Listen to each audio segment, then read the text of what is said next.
No dije nada cuando me tiraron al suelo. No lloré. No grité. Solo escuché cómo el portazo del apartamento que alguna vez fue mío sellaba algo más que una puerta. Sellaba una traición. La policía me ayudó a incorporarme mientras Luna hablaba rápido, como si quisiera convencerse a sí misma de que lo que estaba haciendo era justo. Está invadiendo propiedad privada, oficial. Ya le dijimos que no puede quedarse. Esta es mi casa ahora. La bolsa de tela que logré agarrar tenía un par de mudas de ropa, una chaqueta vieja y la taza de porcelana que usaba cada mañana. La taza de mi marido. La única cosa que no había perdido todavía. Antonia miraba desde la ventana del cuarto, quieta, con los ojos abiertos como si acabara de ver morir algo que no entendía del todo. Un vecino murmuró algo, pero nadie intervino. Nadie dijo: «Esa es la dueña». Nadie dijo nada. El apartamento olía a sopa esa noche. Luna había preparado una cena especial, decía, para celebrar el cumpleaños de Sergio, aunque yo sabía que él detestaba las reuniones familiares. La mesa estaba puesta con servilletas nuevas, cubiertos relucientes y una botella de vino abierta desde hacía horas. La luz parpadeaba levemente sobre el centro de mesa, donde habían puesto unas flores artificiales demasiado coloridas para ser reales. Luna reía fuerte, forzada. Sergio solo asentía. Yo intentaba comer, pero el estómago se me cerraba con cada palabra que escuchaba. «Mamá, deberías pensar en descansar más, no cargar con cosas de la casa. Ya hiciste mucho, ¿no crees?», dijo Luna sirviéndome más sopa sin que se lo pidiera. Yo sonreí, sin responder. Antonia me observaba desde su lugar, al lado de su padre. Jugaba con el pan en el plato, callada. Nadie hablaba de mi esposo. Nadie mencionaba los años que yo había dedicado a pagar ese techo, a mantener esa cocina funcionando, a ahorrar en silencio mientras ellos crecían. La familia había cambiado de idioma. Ahora hablaban en términos de propiedad, eficiencia, futuro. Ya no había afecto, solo balances. Yo lo sentí, ese día, aunque no quise verlo. Las primeras señales llegaron como cosas pequeñas. Una tarde, no podía abrir el cajón del armario donde guardaba mis documentos. La llave no estaba donde siempre. Luna dijo que seguramente la había perdido, que podía pedir una copia. Otra noche, el internet falló, y cuando le pregunté a Sergio si podía reiniciar el módem, dijo que lo habían cambiado y que ahora tenía contraseña nueva. Por seguridad, no me la dio. Me reí. Pensé que era una exageración mía, una forma de ver fantasmas donde no lo sabía. Pero empecé a mirar más de cerca. La cuenta bancaria mostró un acceso extraño desde otro dispositivo. Una transferencia menor, pero no autorizada. Pensé que había sido un error. Luego desaparecieron 2 chequeras del cajón donde las guardaba. Y una carta del banco llegó, con mi nombre, pero dirigida a Luna. La abrí con manos temblorosas. Era una confirmación de cambio de titularidad. Por solicitud expresa de la señora Amelia. Yo no había solicitado nada. Intenté hablarlo. Esa noche, mientras Antonia hacía dibujos en la sala, me senté en la cocina con Luna. Le mostré la carta. Ella no la miró. Solo dijo: «Ay, mamá, eso fue parte del papeleo que firmaste hace meses. ¿No te acuerdas? Dijiste que confiabas en mí. No firmé nada que dijera esto. Sí lo hiciste. Y si no lo hiciste, debiste. Estás confundida. Confundida».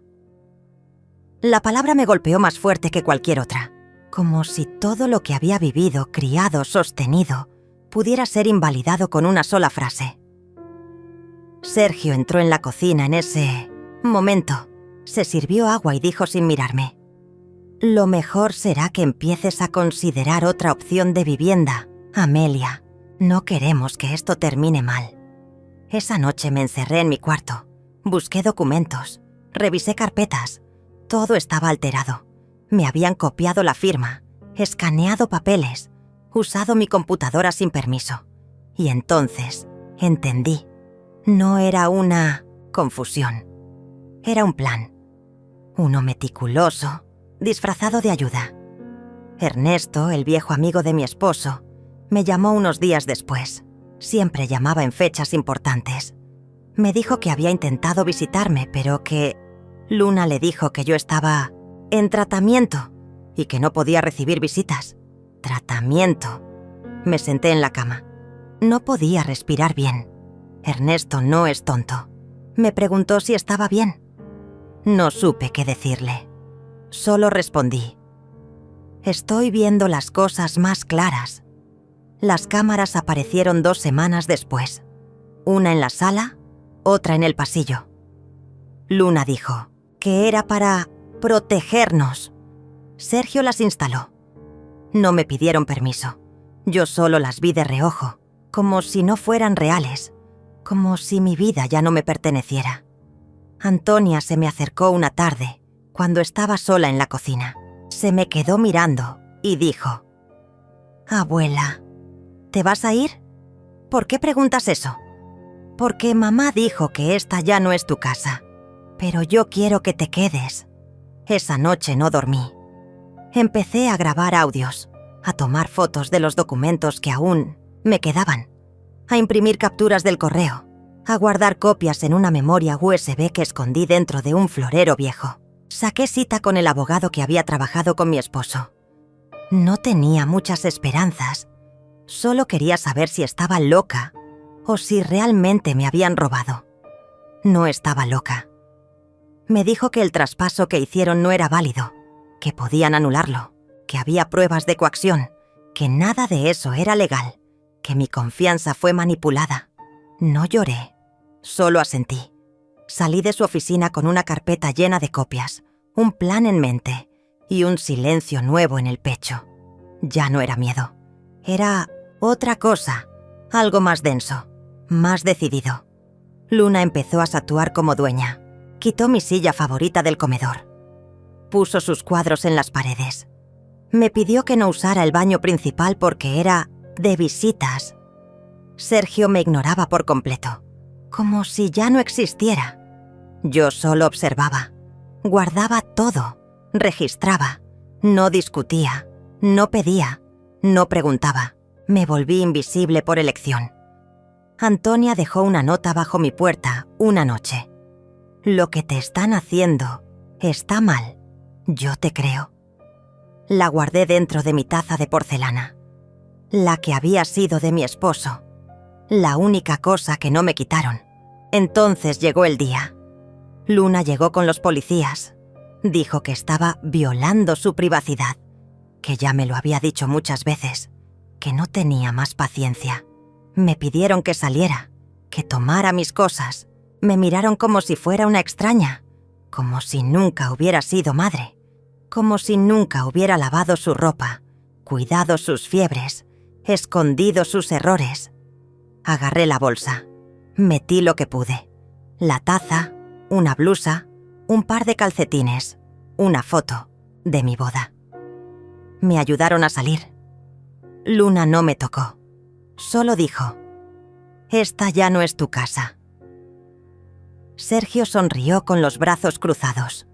Antonia miraba desde arriba sin poder hacer nada. Y entonces, al cruzar la puerta, sentí algo que no esperaba: alivio. Porque ellos creían que habían ganado. Pero olvidaron un detalle. El taxista me preguntó a dónde quería ir. No supe qué responderle. Dije la dirección de un hotel barato que recordaba haber visto cerca del hospital donde nació Antonia. No tenía reserva. No tenía un plan inmediato. Solo tenía una bolsa de tela, un teléfono con poca batería y una carpeta con copias de documentos escondida entre la ropa. La recepcionista me miró con curiosidad. Me ofreció una habitación sencilla, sin desayuno. El ascensor subía lento, rechinando. El pasillo olía a humedad y los muros tenían manchas como sombras antiguas. Me encerré. Me senté en el borde de la cama. Abrí la bolsa. Saqué la taza. La puse sobre la mesita de noche. No lloré. Solo cerré los ojos. Necesitaba pensar. Ellos pensaban que yo estaba derrotada, pero habían cometido un error imperdonable. Me dejaron libre. El primer mensaje que envié fue a Ernesto. Le escribí solo 3 palabras. Me echaron. Llámame. Tardó menos de 10 minutos en marcar. Su voz era grave, pausada, como si estuviera conteniendo una tormenta. Amelia, ¿estás bien? Estoy despierta. Por fin. Nos encontramos. Al día siguiente en un café pequeño. De esos que todavía usan manteles de tela y sirven café de verdad. Ernesto me escuchó sin interrumpirme. No hacía falta que dijera mucho. Ya sabía más de lo que yo creía. Hacía tiempo que sospechaba. Me mostró capturas de publicaciones de Luna, fotos del apartamento remodelado, comentarios de conocidos que hablaban de la nueva vida que estaban comenzando. Una de las publicaciones decía: «Después de años de lucha, por fin tenemos lo nuestro», firmado por Sergio. Ernesto cerró el celular y me miró a los ojos. «Esto se puede pelear, Amelia, pero no con rabia, con precisión». Asentí. No quería venganza, quería justicia, silenciosa, implacable. Comencé a dormir poco. Me levantaba temprano, recorría archivos, pedía duplicados de documentos, contactaba a antiguos vecinos, incluso fui al banco con la carpeta en la mano. Expliqué todo. Mostré pruebas. Las personas me miraban con una mezcla de lástima y respeto. Una mujer del banco, al ver la fecha de los traspasos, dijo: «Esto no está bien. Aquí hay algo raro». Me imprimió registros, firmó copias. Cada documento era una pieza más. El abogado revisó todo.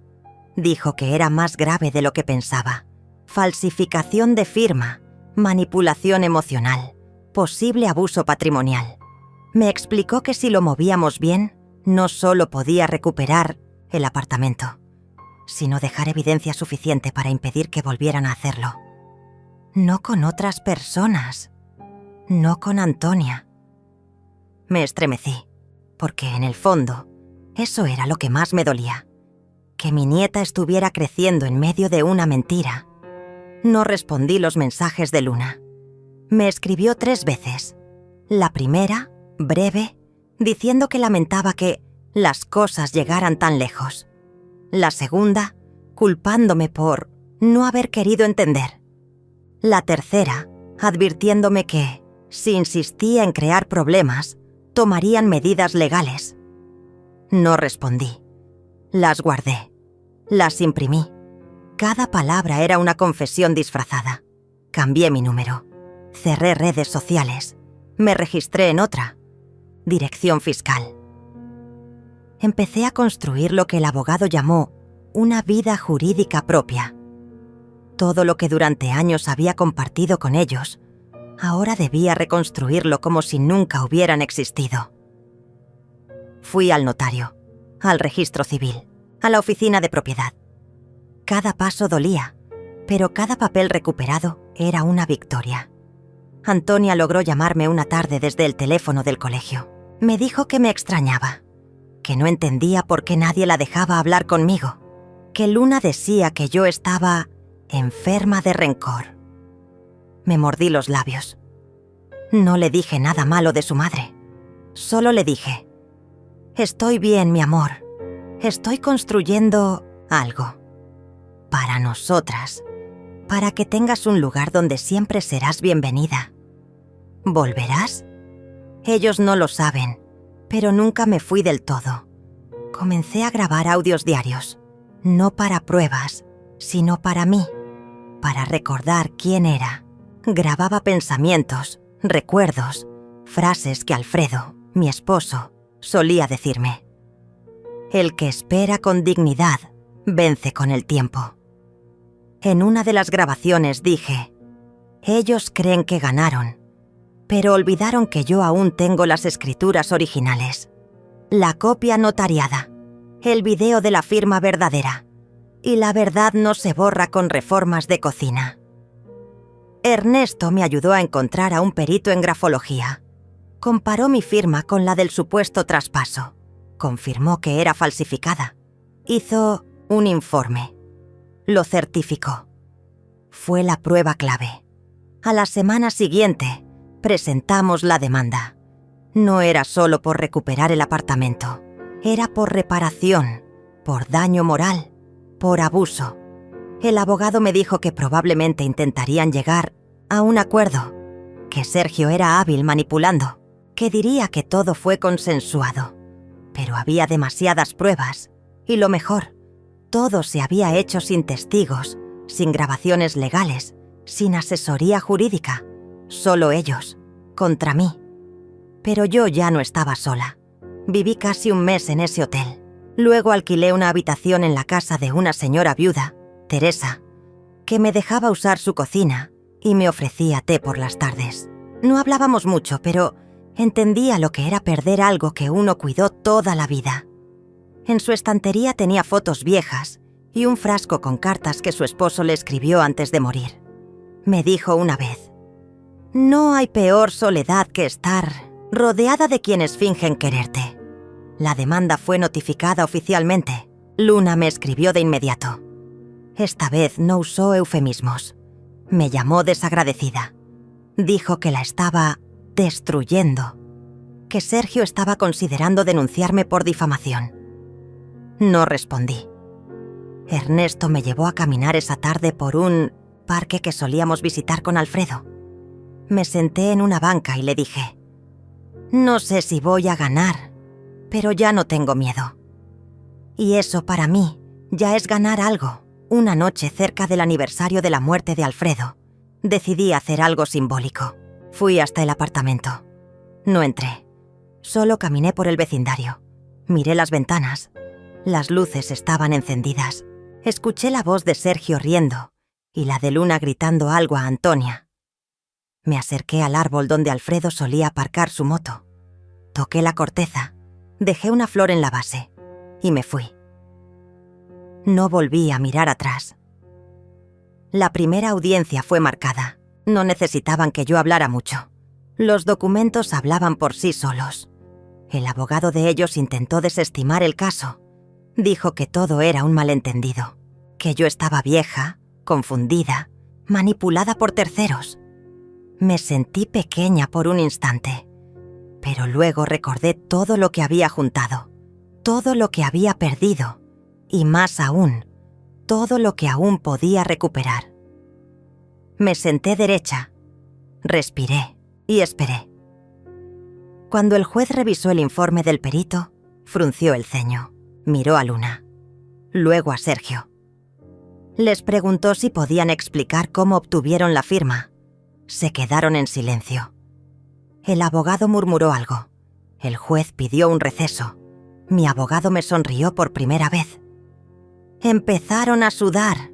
Eso es bueno. Esa noche, al volver a la habitación, preparé té con menta fresca que Teresa me había dado. Me senté frente a la ventana. Llovía suave. Saqué la taza de porcelana. La llené. Grabé un audio. No ganaron. Solo tomaron ventaja mientras dormía. Pero ya desperté, y esta vez no me vuelvo a dormir. No dormí bien, pero desperté con la sensación de haber puesto el primer ladrillo de algo nuevo. No una casa, una frontera, una trinchera invisible, donde nadie volvería a tocar mi dignidad. Faltaban todavía muchas audiencias, pruebas, declaraciones, pero yo ya había dado el paso más difícil, soltar la idea de que la sangre garantiza lealtad. Ahora solo quedaba avanzar, callada, precisa, sin perder el alma. Porque si algo me enseñó, Alfredo, fue esto. La victoria que importa es la que te permite mirar al espejo sin bajar los ojos. Y yo ya no bajaba los ojos ante nadie. La segunda audiencia fue distinta, menos fría, más tensa. Luna no me miraba. Llegó vestida con colores neutros, el cabello recogido, la expresión vacía. A su lado, Sergio parecía irritado por tener que estar allí. Movía el pie constantemente, como si no pudiera soportar el silencio de la sala. El abogado de ellos intentó una estrategia distinta: mostrarnos como una familia rota por malentendidos, por viejas heridas no resueltas. Habló de mi inestabilidad emocional tras la muerte de Alfredo, de mi dificultad para adaptarme a los cambios generacionales. Quise reírme, pero no lo hice. Solo observé, con los ojos quietos, la respiración controlada. Mi abogado entregó una nueva prueba: el video donde aparecía claramente Luna firmando unos papeles frente a un escritorio que yo jamás había visto. El ángulo no era perfecto, pero la voz de ella se oía. Decía: «Sergio, ¿estás seguro que esto no tiene vuelta atrás?» Y él respondía: «Confía en mí, es legal, nadie va a decir nada». El juez pausó el video. Pidió silencio. Luna cerró los ojos. Sergio tragó saliva. El abogado de ellos pidió suspender la audiencia.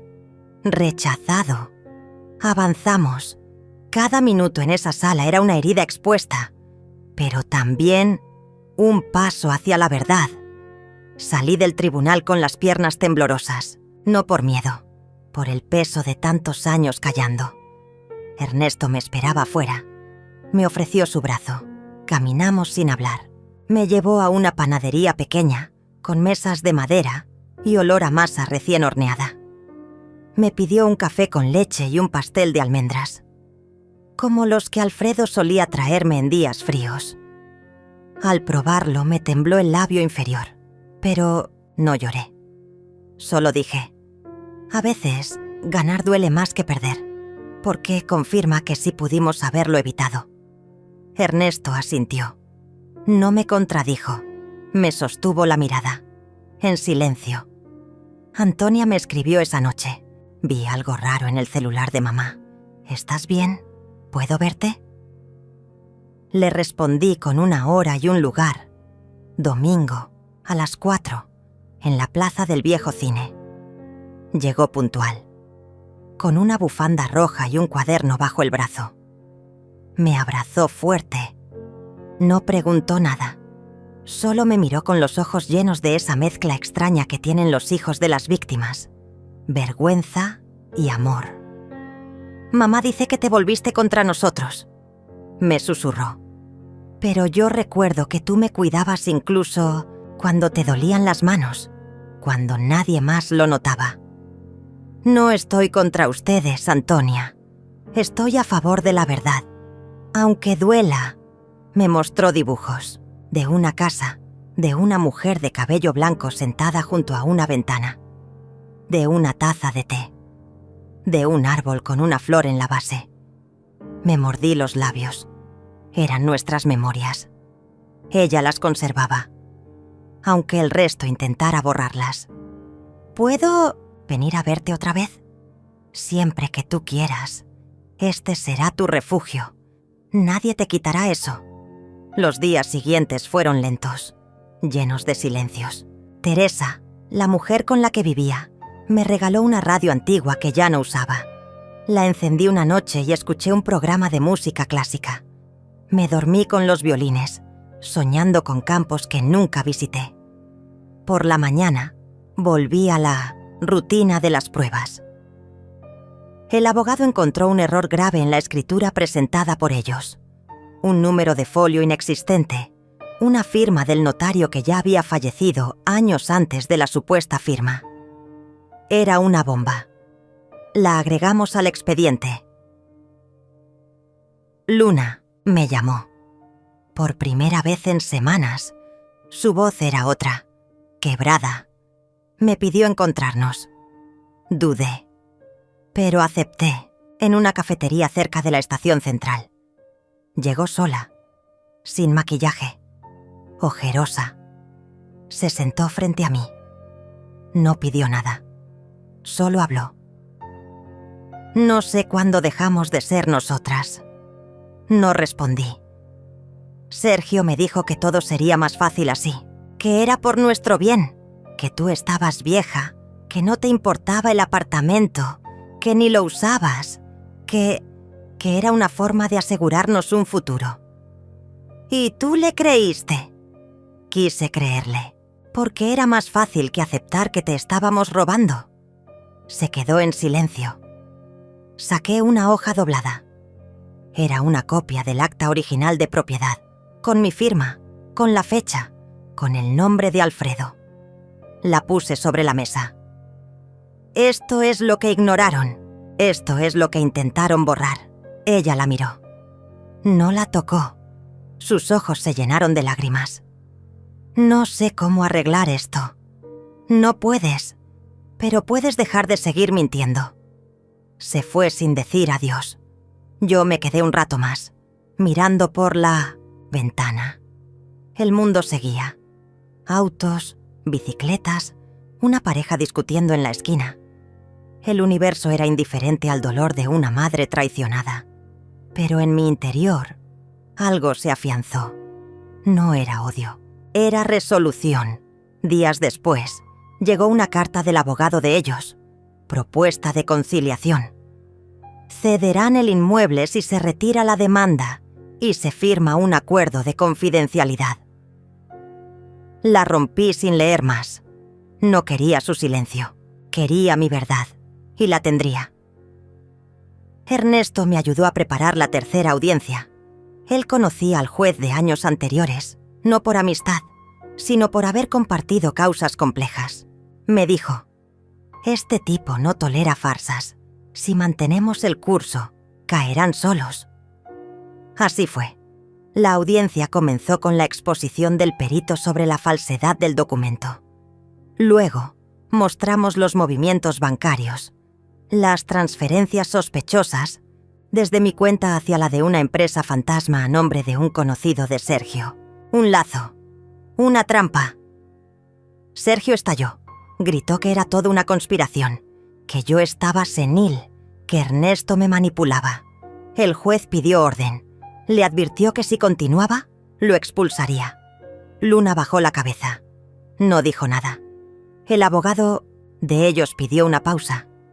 No se la dieron. Fuera del tribunal, la prensa esperaba.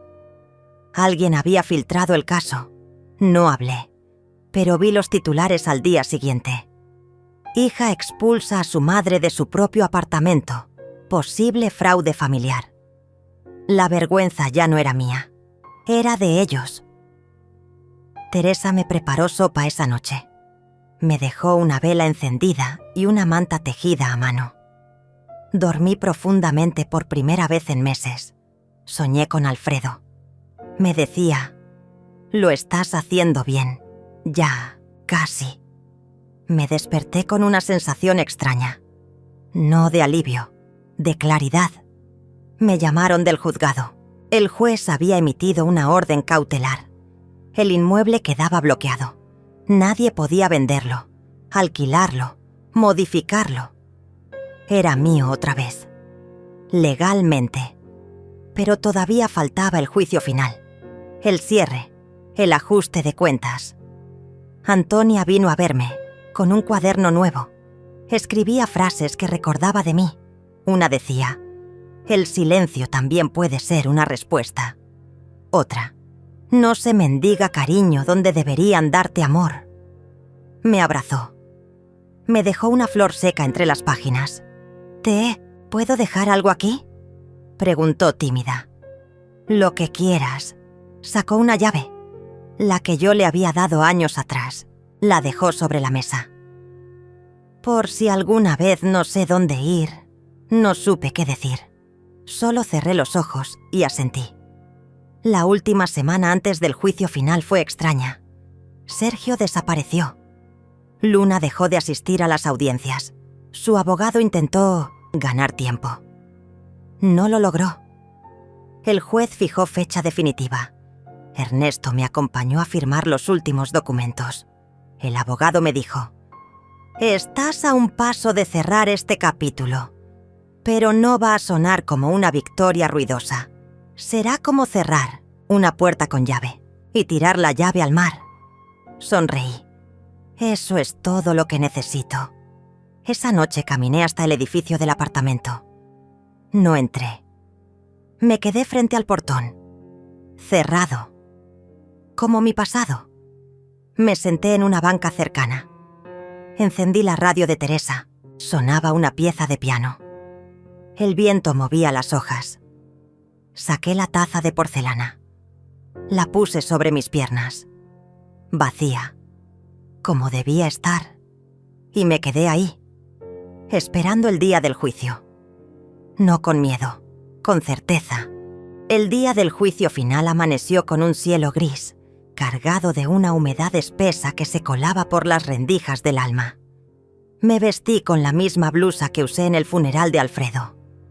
No por nostalgia, por fuerza, porque aquella vez tuve que sostener a una familia rota, y esta vez iba a sostener mi verdad sola. Teresa me preparó un café. Lo dejó en la mesa sin decir palabra. Ernesto llegó a las 8 en punto, con un sobre manila bajo el brazo y los ojos serenos, como quien ya ha visto el final antes que nadie. El tribunal estaba más lleno que otras veces. Había periodistas, curiosos, incluso una vecina que solía saludarme desde la ventana. Luna llegó tarde. Se sentó sin mirar a nadie. Su cabello suelto, la piel pálida, la boca apretada. No parecía ella. Sergio no apareció.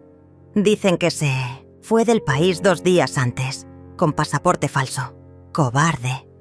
El abogado de Luna trató de desligarla de todo. Alegó que era víctima de manipulación emocional, que firmó papeles sin entender, que confió en su esposo como cualquier mujer confiada. Pero el juez no era ingenuo.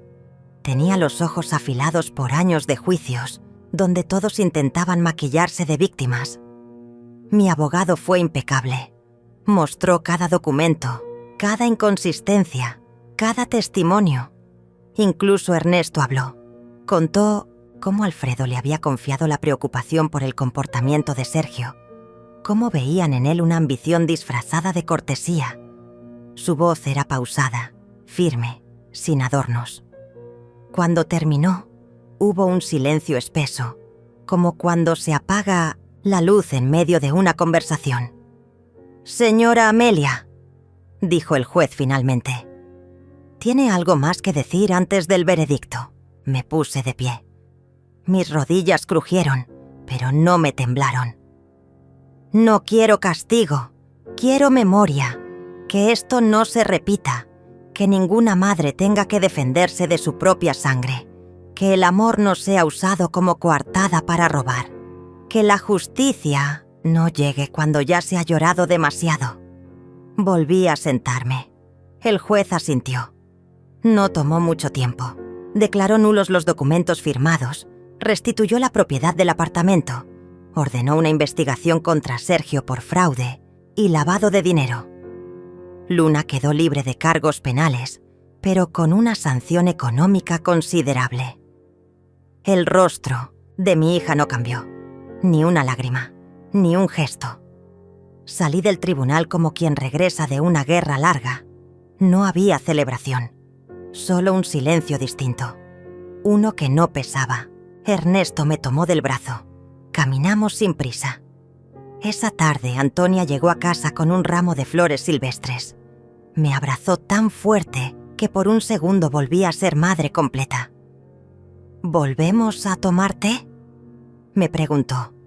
Claro, mi amor. Sirvió las tazas, encendió la radio. Sonaba un tango antiguo que Alfredo solía tararear. Me reí. Ella también. Por primera vez, reímos sin miedo a que alguien nos lo quitara. Me mostró una libreta donde había escrito todo lo que había pasado, su forma de entender, de procesar.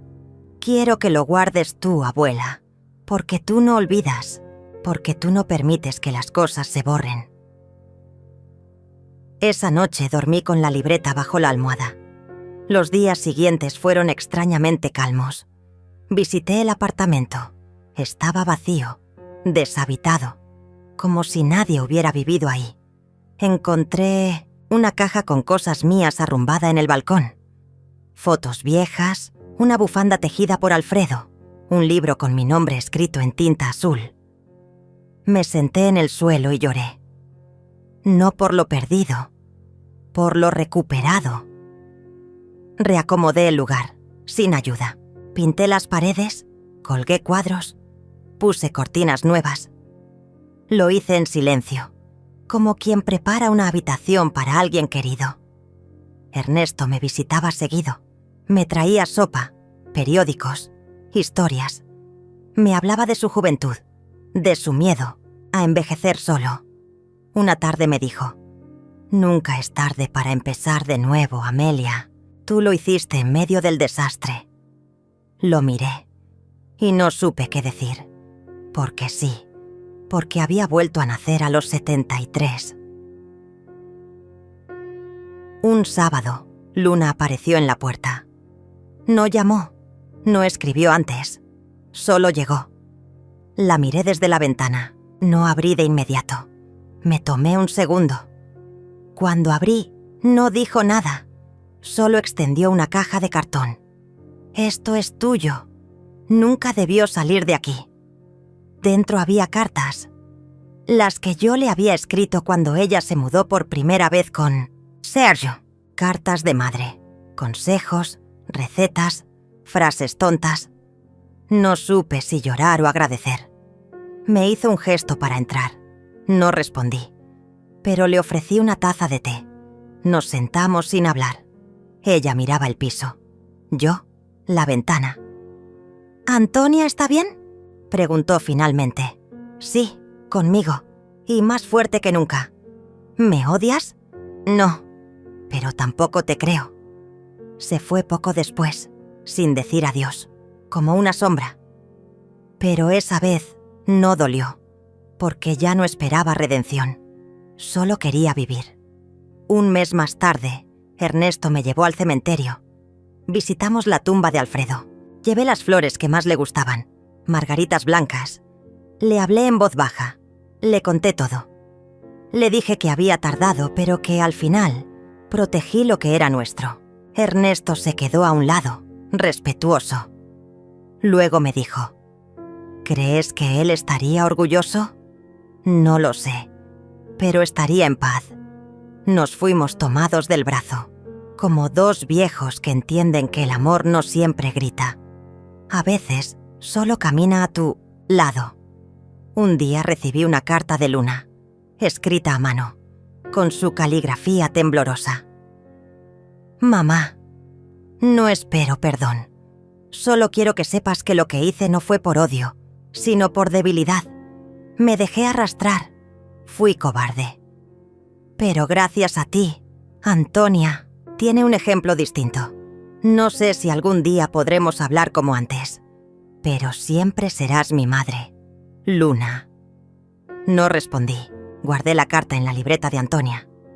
Como prueba, como cicatriz. Antonia ahora escribe cuentos. Dice que quiere contar historias que duelan pero terminen con un suspiro. Me lee en voz alta. Yo la escucho como quien se aferra al eco de algo puro. A veces dibuja a Alfredo con alas. O a mí con una capa. Dice que soy su heroína silenciosa. Yo solo sonrío, porque al final no gané una batalla legal. Gané algo más profundo, la certeza de que resistir, a veces, es el acto más revolucionario de amor. Y así, con las manos llenas de memoria, volví a respirar hondo. Volví a ser Amelia. No la madre, no la víctima, no la demandante. Solo Amelia. Entera, íntegra, indestructible. Antonia se había acostumbrado a dormir con la luz del pasillo encendida. No por miedo, sino por costumbre. Era su forma de decir que, aunque todo estaba más tranquilo, la oscuridad no era confiable. Yo le decía que estaba bien, que a veces la luz tenue también era una forma de abrazo. Desde aquella tarde en que Luna apareció y dejó aquella caja con cartas, algo en el aire cambió. No una amenaza directa, pero sí un rumor, como si el pasado respirara cerca de la puerta, esperando una rendija por donde colarse. Ernesto venía menos seguido. Se había lesionado la rodilla y prefería descansar en su casa. Aún así, hablábamos por teléfono casi todos los días. Él me leía poemas antiguos, de esos que Alfredo solía memorizar en voz baja cuando cocinaba. Me hacían recordar que la belleza puede convivir con el dolor sin anularlo. Una mañana, Antonia llegó del colegio con la frente fruncida. Me abrazó antes de decir nada, como si necesitara asegurarse de que yo estaba allí, tangible. «Hoy alguien habló de mamá», susurró mientras dejaba la mochila en el suelo. «¿Qué dijeron, mi amor?» Que volvió con Sergio, que lo encontraron en Paraguay, que están juntos. No dije nada, solo me senté. El té humeaba sobre la mesa. El azúcar no se había disuelto. El tiempo se detuvo en ese instante. La idea de que Luna, después de 1900 todo, hubiese buscado nuevamente a ese hombre, me heló los huesos. No por decepción, por peligro, porque Sergio no era solo manipulador, era metódico, vengativo, no dejaba cabos sueltos. Esa noche revisé las cerraduras, instalé una nueva cámara en el pasillo. Llamé a Ernesto y le pedí ayuda para blindar digitalmente mis cuentas, mis documentos, incluso la escuela de Antonia. No quería paranoias, quería previsión. Ernesto no preguntó, solo actuó. A los 3 días todo estaba sellado, pero algo en mi pecho seguía latiendo distinto. 2 semanas después, recibí una notificación en el correo electrónico. Un intento de ingreso a mi antigua cuenta bancaria, una que había cerrado después del juicio, pero que, por error del sistema, seguía activa en registros antiguos. El intento venía de una IP en Foz do Iguazú. La conexión entre Paraguay y Brasil no era casualidad. Llamé al banco, cancelé todo. Cerré las últimas puertas abiertas. Esa noche Luna llamó. No supe qué decir. La pantalla titilaba con su nombre como una herida vieja. «Hola», contesté con voz firme. «Mamá, ¿estás bien?» «Depende. ¿Por qué preguntas?» «Escuché que me buscas, que dices cosas de mí. No necesito buscarte. Tú ya sabes dónde estoy. Y no hablo de ti. Hablo de los hechos». Hubo un silencio largo. Sergio cambió. Está distinto. Dice que te va a pedir perdón, que quiere limpiar todo. Me reí. No pude evitarlo. Una risa seca, incrédula, como quien escucha que el fuego quiere volverse agua. ¿Y tú le crees? No sé. Estoy confundida. Estoy sola.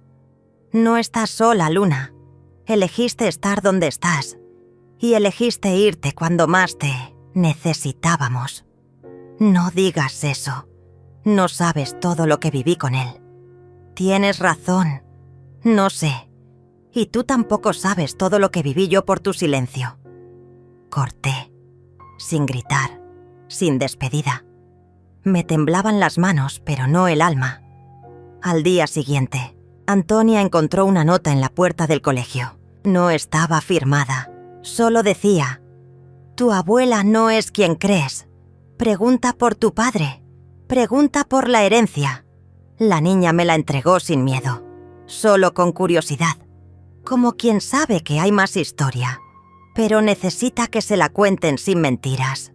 Le preparé una leche tibia. Nos sentamos juntas en el sofá. Le tomé la mano. «Tu padre hizo muchas cosas malas, y tu madre permitió muchas otras. Pero tú, Antonia, tú viniste al mundo para romper ese ciclo. No necesitas cargar lo que ellos no supieron manejar». Ella asintió. No lloró. Solo apoyó la cabeza en mi hombro y susurró: «Yo solo quiero quedarme contigo. Aquí. Y aquí estarás». Esa noche, hice algo que no había hecho en años. Escribí una carta, no a Luna, ni a Sergio, a mí misma. Una carta que decía: Amelia, resististe. No necesitas volver al pasado para entenderte. Solo necesitas proteger lo que aún late y seguir. Guardé la carta en el cajón del armario, donde estaban las fotos de Alfredo, el testamento y los documentos firmados después del juicio.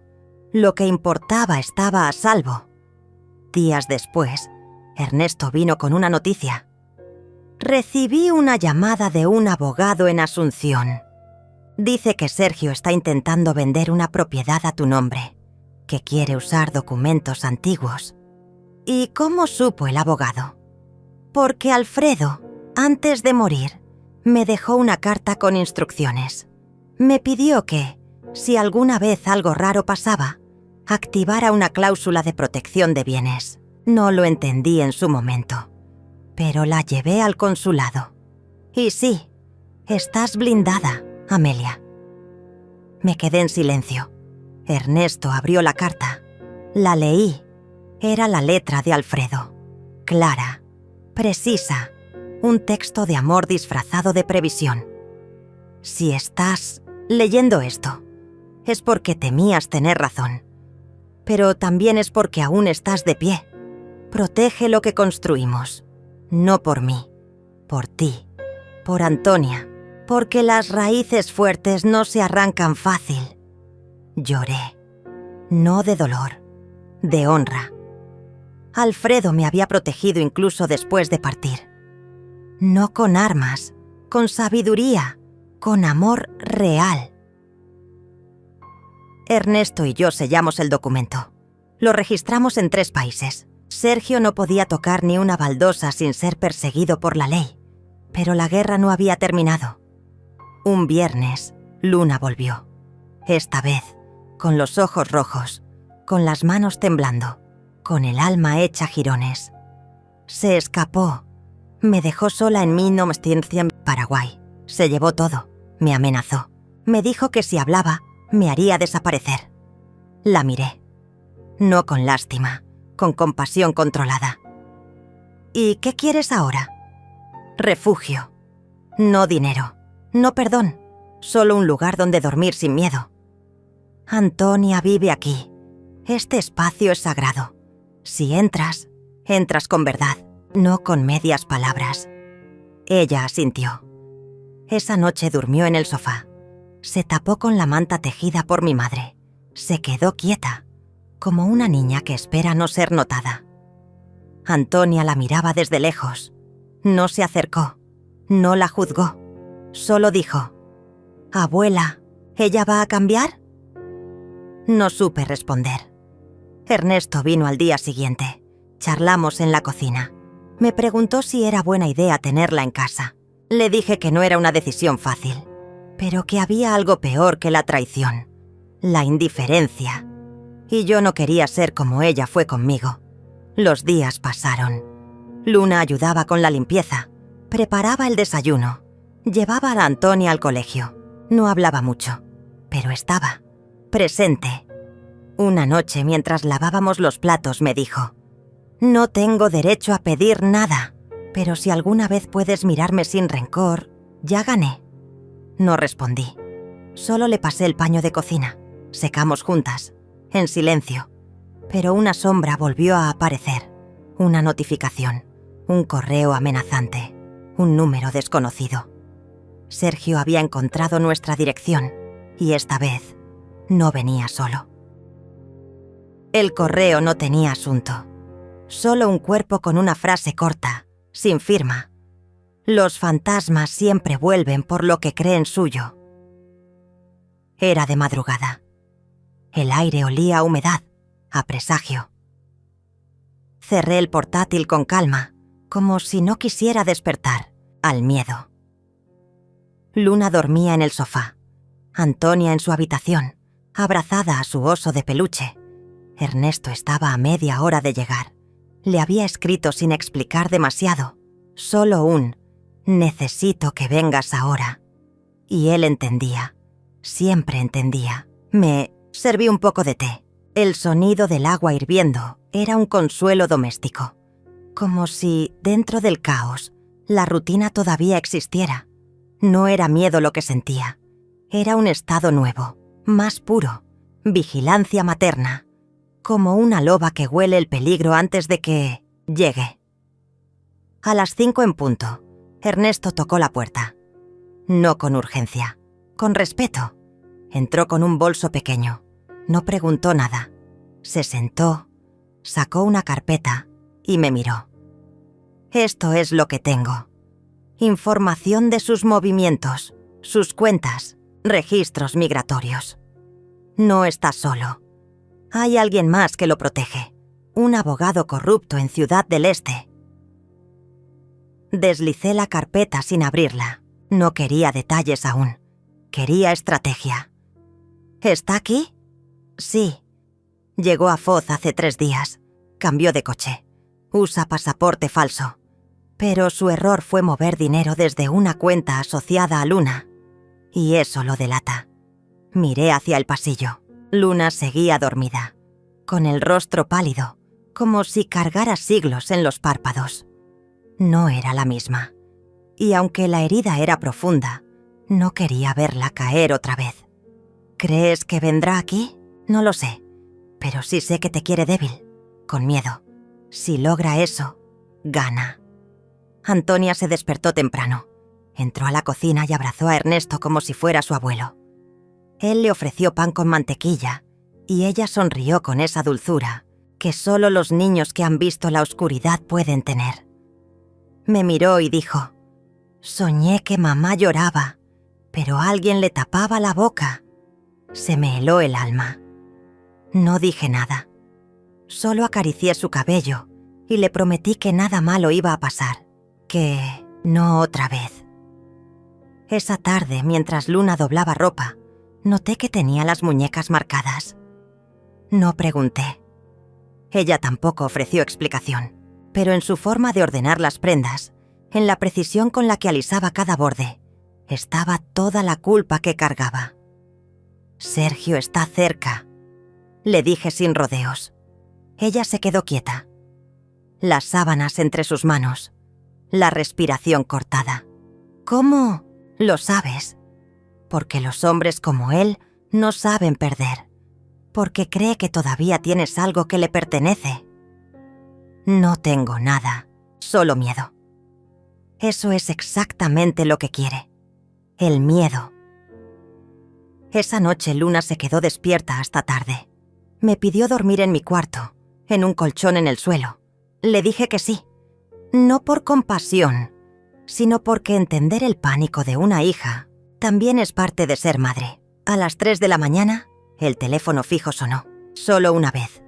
Como una advertencia, como una bofetada sin mano. No contesté. Por la mañana, encontramos la reja del jardín trasero abierta, sin señales de entrada, pero con huellas de barro. Ernesto revisó todo. Instaló nuevas cámaras, colocó sensores en las ventanas. Aún así, sabíamos que la verdadera batalla no era física, era psicológica. El día siguiente fue silencioso, como si todos supieran que algo se avecinaba. Luna no habló. Antonia dibujó en su cuarto y yo escribí mi testamento. No por drama, por previsión. Si algo me pasaba, todo quedaría claro. Esa tarde decidí ir al cementerio, a ver a Alfredo, a respirar cerca de su nombre tallado en piedra. Le llevé claveles. Siempre decía que eran flores humildes, como él. Ernesto me acompañó. Caminamos entre lápidas sin prisa. Me senté junto a la suya y susurré: «No sé cómo prepararme para lo que viene, pero no me voy a quebrar». El viento sopló con fuerza. Las hojas secas bailaron a nuestro alrededor. Ernesto me tomó la mano. Me dijo que, a veces, el valor no es gritar, es quedarse, sostener, esperar el momento justo para dar el golpe certero. Volvimos al caer la tarde. Encontramos la puerta principal abierta, sin forzar, sin violencia. «No toquen nada», dijo Ernesto. Entró primero. Revisó cuarto por cuarto. Todo estaba igual. Solo un detalle. Sobre la mesa, una rosa negra, artificial, con una nota atada con hilo rojo. La familia que ocultas también sangra. Pronto hablarán todos. Luna se derrumbó. Cayó al suelo. Ernesto la sostuvo. Yo apreté los puños. Ya no era un juego. Era una amenaza directa. Una provocación con firma invisible. Llamamos a la policía. Hicieron el informe. Nos sugirieron medidas de protección. Pero sabíamos que la ley, a veces, llega tarde. Y Sergio nunca jugó limpio. Esa noche, hablé con Luna a solas. Dime la verdad, toda. Ya no hay tiempo para medias verdades. Ella se sentó frente a mí. Miró el suelo. Sus labios temblaban. Cuando nos fuimos a Paraguay, me prometió empezar de cero, pero me aisló. Me quitó el teléfono. Me golpeaba si hablaba con alguien. Usó mi firma para vender propiedades y grabó conversaciones mías para chantajearme. ¿Y ahora qué busca? Sabe que tú tienes documentos que lo pueden destruir. Cree que aún están en casa. No me lo dijo, pero lo sé. Le mostré la caja fuerte que Ernesto había instalado meses atrás. Todo estaba ahí. Escrituras, grabaciones, testimonios, cartas, pruebas que podrían enviarlo a prisión por años. Y él lo sabía. Esa madrugada decidimos mover todo. Ernesto contactó a un juez federal amigo de Alfredo. Coordinamos una entrega segura. A las 6 nos fuimos en silencio. Dejamos la casa bajo custodia policial. Antonia fue con una amiga. Luna no dejaba de temblar. En la estación de policía entregamos todo. El juez recibió cada carpeta, cada pendrive. Firmamos los documentos. A las 11 de la mañana ya no teníamos pruebas. En casa, solo memorias. Volvimos al mediodía. Antonia dibujaba un árbol con raíces fuertes. Me lo mostró y dijo: «Este árbol no se cae. Tiene raíces de abuela». Lloré por dentro y también por fuera. Pero la calma duró poco. Esa noche alguien cortó la luz del vecindario. Solo la nuestra. Ernesto reaccionó rápido. Tenía un generador. Encendimos las luces interiores. Luna se encerró en el baño. Antonia dormía. Yo tomé un cuchillo de cocina, por si acaso. A las 3 de la mañana, un golpe seco en la puerta. Otro más. Ernesto salió con linterna. No había nadie. Solo un sobre en el suelo. Dentro, una foto vieja. Luna y Sergio, en Paraguay, abrazados. Por detrás, una frase: «Si hablas, mueren ellas». Luna se quebró. Cayó de rodillas. Suplicó. Gritó. Me dijo que no sabía que todo llegaría a esto. Le dije lo único que una madre puede decir cuando su hija está en ruinas. Te voy a proteger, aunque no lo merezcas, porque esa es mi forma de amar. Pero también le dije: después de esto todo cambia. No te escudes más. No esperes ser víctima. Lucha. Ella asintió. Al amanecer, Ernesto nos reunió. Sergio está acorralado. Las pruebas ya están en manos seguras, pero atacará una última vez. No lo duden. Y debemos estar listas. Yo le respondí: lo estaré. Por mí, por Antonia, por Alfredo y por Luna, aunque aún me costara decirlo en voz alta. Era de madrugada cuando desperté con un zumbido bajo, como si algo invisible me hubiese rozado el oído. Me senté en la cama con el corazón latiendo lento pero firme. No sabía si había sido un sueño o un presentimiento, pero sentía que algo se estaba gestando. Desde hacía días, el silencio de Sergio me resultaba más peligroso que cualquier grito. Su ausencia se había tornado estratégica. Cuando un manipulador se calla, no es porque haya desistido, es porque está tramando. Me levanté despacio, para no despertar a Luna ni a Antonia. Ernesto dormía en el sillón de la sala, con una manta sobre las piernas y un libro cerrado sobre el pecho. Fui hasta la cocina a preparar un té de melisa. Mientras el agua hervía, pensé en cómo habíamos llegado a ese punto. Esa casa, que antes había sido refugio de risas y aromas de infancia, ahora parecía una trinchera improvisada. Tomé la taza entre las manos y me senté en la mesa. Tenía que decidir. El tiempo de esperar ya había pasado. No podía seguir actuando desde la defensa. Tenía que mover mis fichas. Cuando Antonia se despertó y me encontró en la cocina, se sentó frente a mí en silencio. Su madurez me seguía sorprendiendo. Solo dijo: «¿Ya sabes lo que vas a hacer, abuela?». Asentí. Le tomé la mano y la apreté con suavidad. Era increíble cómo esa niña se había transformado en mi sostén emocional. No sabía cómo, pero siempre sabía cuándo hablar, cuándo escuchar y cuándo simplemente estar.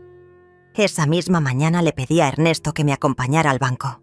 Tenía que verificar los movimientos de la cuenta conjunta que había quedado a nombre de Luna y mío después del fallecimiento de Alfredo. Al revisar los extractos, descubrí lo que temía. Había movimientos recientes que yo no había autorizado. Pequeñas transferencias, compras con tarjeta, retiros en efectivo. No dije nada. Pedí al banco copias físicas de todo. También solicité una nueva clave de acceso y dejé la cuenta bloqueada para operaciones digitales hasta nuevo aviso. Ernesto me miraba sin decir palabra, pero sus ojos brillaban con una mezcla de orgullo y dolor. Sabía que había cruzado una línea interna. Ya no me defendía. Ahora contraatacaba. Esa tarde, cuando volví a casa, Luna estaba hablando por teléfono en el jardín. Me escondí tras la cortina del ventanal y la observé. Su expresión era tensa. Decía frases como: «Ella sospecha algo» y «tenemos que adelantarlo». Me dolió reconocer la voz de Sergio al otro lado de la llamada. Lo supe por cómo ella bajaba la mirada cuando él hablaba, por cómo asentía aunque nadie pudiera verla. No confronté a Luna. Aún no. En su lugar subí a mi habitación y abrí el viejo baúl donde Alfredo guardaba documentos importantes. Allí encontré una carpeta con escrituras, títulos de propiedad, certificados de acciones. Me senté en el suelo, rodeada de papeles amarillos por el tiempo, y comencé a separar lo que era útil. Esa noche me encerré con Ernesto en el escritorio. Le mostré todo. Decidimos consultar a un abogado de confianza. No podía ser alguien visible. Tenía que ser alguien que supiera trabajar en silencio. Pensamos en Andrés, un viejo amigo de Alfredo que ahora vivía en una ciudad cercana. Ernesto se ofreció a contactarlo. Durante los días siguientes, fingí rutina. Cociné, tejí un poco en el jardín, ayudé a Antonia con su tarea, conversé con Luna sobre cosas triviales. Incluso sonreí a Sergio cuando lo cruzamos en el supermercado, como si no supiera nada. Pero cada noche, mientras todos dormían, revisaba documentos, guardaba copias, hacía llamadas en susurros desde el baño, anotaba fechas, nombres, movimientos. Entonces ocurrió. Una mañana, Antonia llegó llorando desde la escuela. Había visto en redes sociales un video que la dejó confundida. Era una grabación editada por Sergio, donde Luna aparecía llorando, diciendo que su madre la maltrataba emocionalmente, que se sentía secuestrada en su propia casa, que temía por la seguridad de su hija. Usaban imágenes viejas, audios cortados, música dramática de fondo. Lo habían subido a un canal con miles de seguidores. Los comentarios eran crueles. Nadie dudaba de lo que veían. Nadie me conocía realmente. Luna no sabía que ya lo había visto. Cuando entró a casa me saludó con un beso en la mejilla como si nada. Antonia se encerró en su cuarto. Ernesto me tomó del brazo y susurró: «Es ahora, Amelia. Ya no hay vuelta atrás». Esa noche llamé a Andrés. Le envié todos los documentos por correo certificado. Le expliqué mi plan. Iba a vender el apartamento. que estaba a mi nombre, ese que ellos creían que aún era suyo. Iba a transferir mi parte de las acciones a una cuenta protegida. Iba a cambiar mi testamento, pero todo sin avisar. Durante una semana, actué como si estuviera deprimida. Caminaba despacio, hablaba poco, me quejaba de dolores imaginarios. Luna me ofrecía té, me acariciaba el cabello, me miraba con una tristeza impostada. Mientras tanto, Sergio seguía su campaña en redes sociales. El video se viralizó. Algunos medios locales empezaron a escribir artículos sensacionalistas. Cuando llegó el día de la firma de la venta, salí de casa diciendo que iba al médico. Ernesto me esperaba en la esquina, con una carpeta en la mano. Firmamos todo en menos de una hora. El dinero fue transferido a una cuenta que solo Andrés y yo podíamos acceder. Dejé una copia del Nuevo Testamento con fecha anterior a cualquier documento que ellos pudieran fabricar. Legal, sellado, firmado. Volví a casa en silencio. Me senté en el sofá. Tejí un poco. Luna me preguntó si me sentía mejor. Le dije que no sabía. Esa misma noche, mientras cenábamos, mencionó que quería hablarme de algo importante. Sergio iba a venir el fin de semana. Quería que todos habláramos en familia. Asentí, sin mirarla. 2 días después, tocaron la puerta, con fuerza. Era Sergio, acompañado por un hombre con una carpeta en la mano. Dijo que era un escribano, que venía a oficializar un documento donde se estipulaba que yo dejaba el apartamento a nombre de Luna, como donación vitalicia. ¿Dónde está el original?, pregunté con calma. Sergio se rió. No necesitamos el original. Ya lo digitalizamos. Solo falta tu firma. Me levanté despacio. Saqué de mi bolso una carpeta. La puse sobre la mesa y dije: eso no será posible. Este inmueble ya fue vendido y esta es la escritura, con firma, fecha y validez legal. Cualquier intento de apropiación ahora constituye fraude. Sergio palideció. Luna no entendía. Se llevó la mano al pecho, miró a su marido. Él la ignoró. Intentó arrebatarme la carpeta.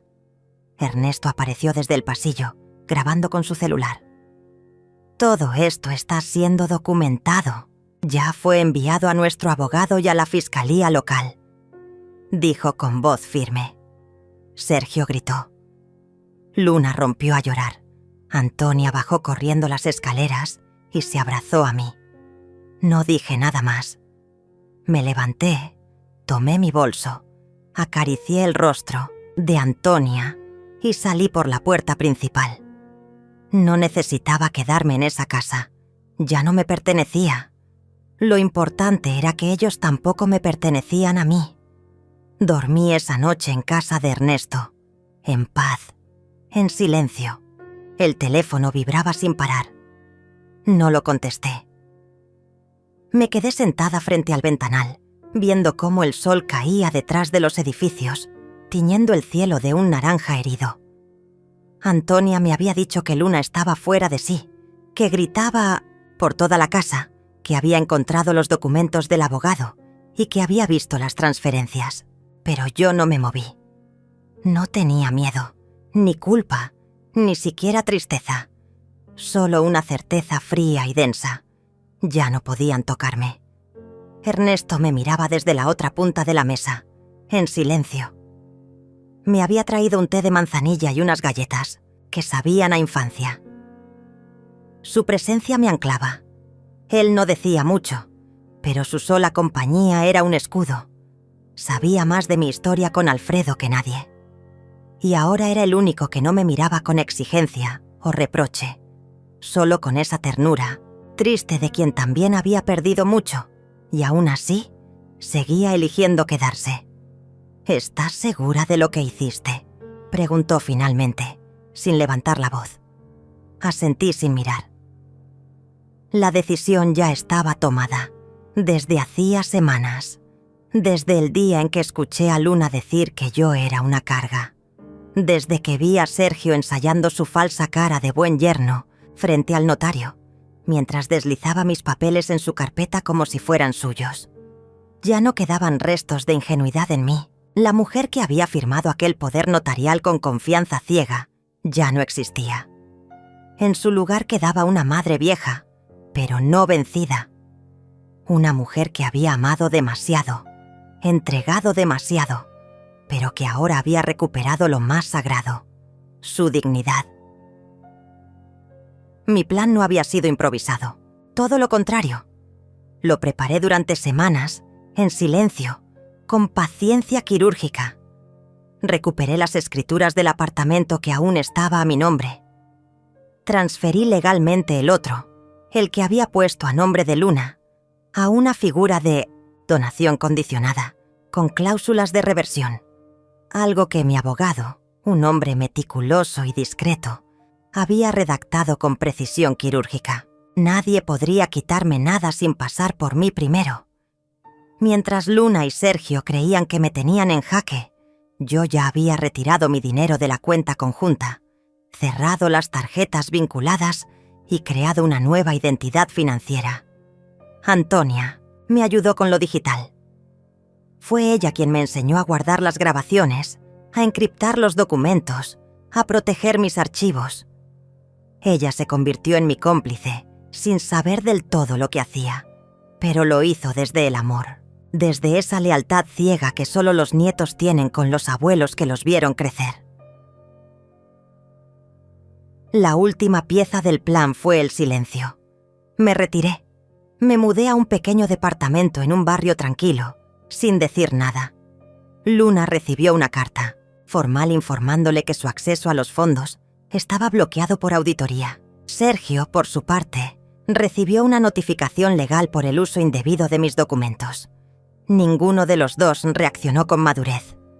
El mismo día de la mudanza, tocaron a mi puerta, gritaron, lloraron, me acusaron de traidora, de manipuladora. Luna dijo que la había abandonado. Sergio intentó asustarme con amenazas veladas sobre las consecuencias legales. Pero no había fisuras en lo que hice. Cada movimiento estaba documentado, cada decisión revisada. Mi abogado estaba listo, y yo también. Antonia vino al día siguiente. Traía los ojos rojos. Se sentó a mi lado y me tomó la mano. Abuela, mamá está fuera de control. Dice que vas a arruinarle la vida, que no tiene dónde vivir, que todo esto es una venganza. ¿Y tú qué piensas?, le pregunté con la voz baja. Yo pienso que ella nunca entendió cuánto le diste y que tú ya no tenías por qué seguir pagando por sus decisiones. Lloramos en silencio. No eran lágrimas de tristeza, sino de limpieza, de descompresión después de tanta presión acumulada. Le pedí que se cuidara, que no se dejara arrastrar y que cuando quisiera volver, mi puerta estaría abierta. Pero esta vez, como visita. Pasaron los días. Ernesto me visitaba cada tarde. Jugábamos a las cartas, tomábamos té. A veces caminábamos por el parque. La vida empezaba a sentirse mía. No perfecta ni nueva, pero mía. Ya no tenía que justificarme. Ya no tenía que vigilar mis palabras. El apartamento olía a jazmín, como cuando vivía con Alfredo. Había vuelto a plantar lavanda en el balcón, aunque me costara doblarme. Una mañana, mientras organizaba una caja con papeles antiguos, encontré una foto de Luna de niña. Sonreía con todos los dientes, cubierta de pintura, en el jardín de la casa. Me temblaron las manos. Esa niña que yo había criado con tanto amor, ¿en qué momento se convirtió en alguien capaz de echarme a la calle? ¿Qué hice mal? Pero no era tiempo de culpas. Era tiempo de aceptar. A veces, amar no salva. A veces, dar todo no basta. Y eso no hace menos valioso lo que dimos. Esa noche, recibí un mensaje. Era de Sergio. Esto no va a quedar así. Te vamos a denunciar por fraude y por manipular a Fa Antonia. Ten cuidado. No respondí. Guardé captura de pantalla. La envié al abogado. Y luego apagué el celular. Me hice un té. Me senté en el sofá. Vi cómo la noche caía sin prisa, sin pedir permiso. El silencio era profundo, pero no vacío. Era un silencio que sanaba, que cerraba una herida abierta hacía años. Ernesto llegó al rato, con una bolsa de medialunas. «Pareces más tranquila», dijo dejándola sobre la mesa. «Lo estoy. ¿Y ahora? Ahora espero». Ellos aún no entienden que ya no pueden tocarme. Antonia pasó al día siguiente. Traía un cuaderno en la mano, lo dejó en la mesa, me dio un beso y se fue sin decir mucho. Cuando lo abrí, encontré decenas de dibujos y frases. Frases que ella había escrito mientras todo sucedía. Notas sobre cómo me veía a mí, sobre lo que escuchaba en casa, sobre cómo había entendido, en medio del caos, quién era yo realmente. Mi abuela es fuerte, pero no grita. Ella sabe cosas que los demás no ven. Mi mamá piensa que gana cuando lastima, pero en realidad se vacía. Lloré. Por dentro. En silencio. Cerré el cuaderno con cuidado y entendí que pase lo que pase con Luna o con Sergio, yo ya había recuperado lo más importante, mi reflejo. Ya no me miraba como una víctima, me miraba como una mujer entera, herida pero digna. Alguien que se levantó del piso sin hacer ruido. Y ellos, los que me expulsaron, aún no sabían que el verdadero golpe estaba por llegar. El sol se colaba por la ventana del pequeño departamento donde ahora vivía, pero aquella luz no traía la calidez que debería. Era una luz fría, implacable, que parecía señalar cada imperfección de las paredes, cada grieta en el suelo, como si el mundo quisiera recordarme que nada estaba como antes. Aún así, sentí una fuerza inesperada al despertar esa mañana.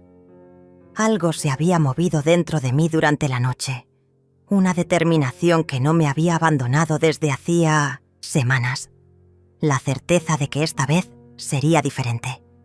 Antonia llegó temprano, con sus ojos grandes y esa ternura que siempre le brotaba sin esfuerzo. Traía en sus manos un cuaderno grueso y un par de cartas selladas. «Abuela», dijo sin rodeos. «Sé que esto es difícil, pero es hora de que hagas esto». Tomé las cartas, las abrí lentamente.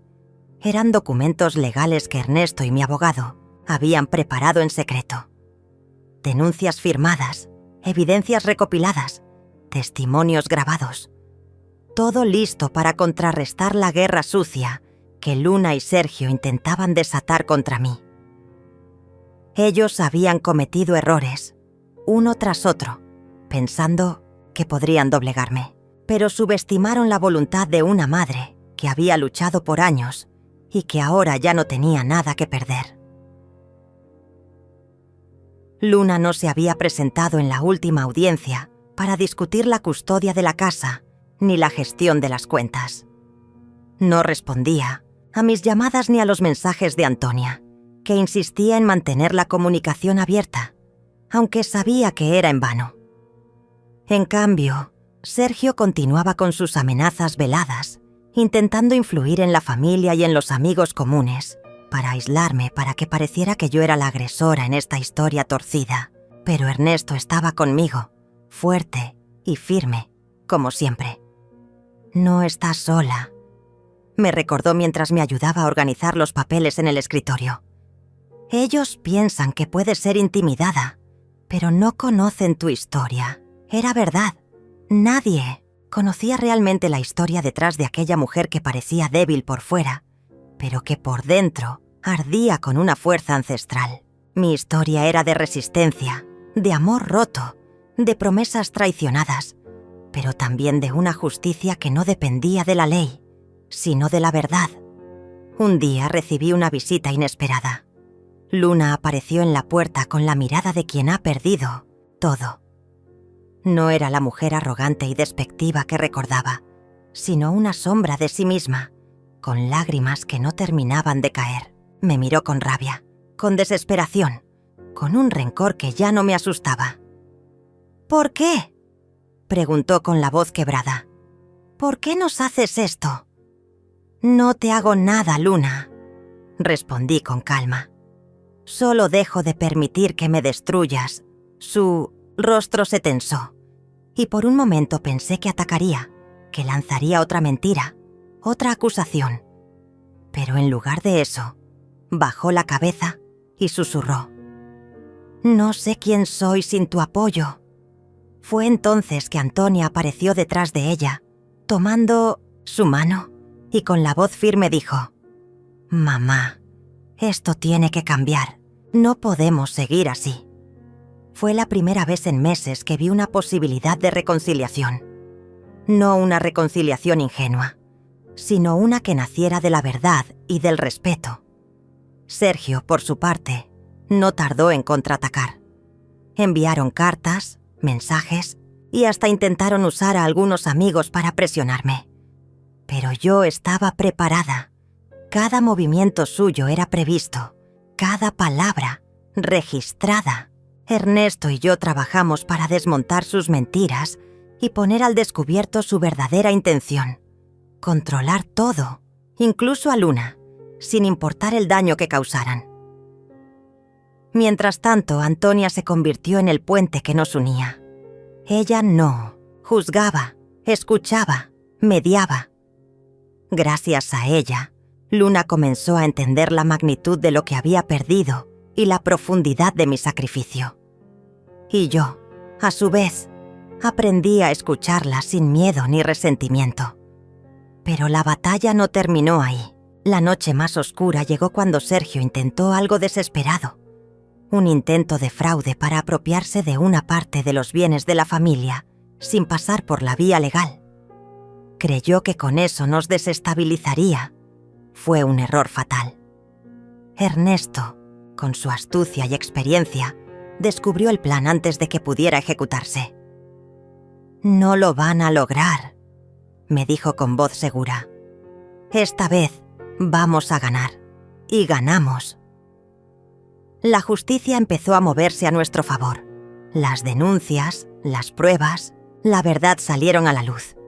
Luna, aunque dolorida, empezó a abrir los ojos. Sergio, acorralado, perdió su fachada de hombre exitoso y honesto, revelándose como lo que realmente era: un manipulador que se aprovechó de la vulnerabilidad de quienes deberían haber sido su familia.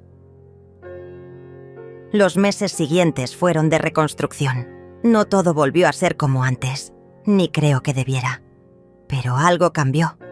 Aprendimos a vernos con nuevos ojos, a aceptar las heridas y a sanar las grietas con paciencia y amor verdadero.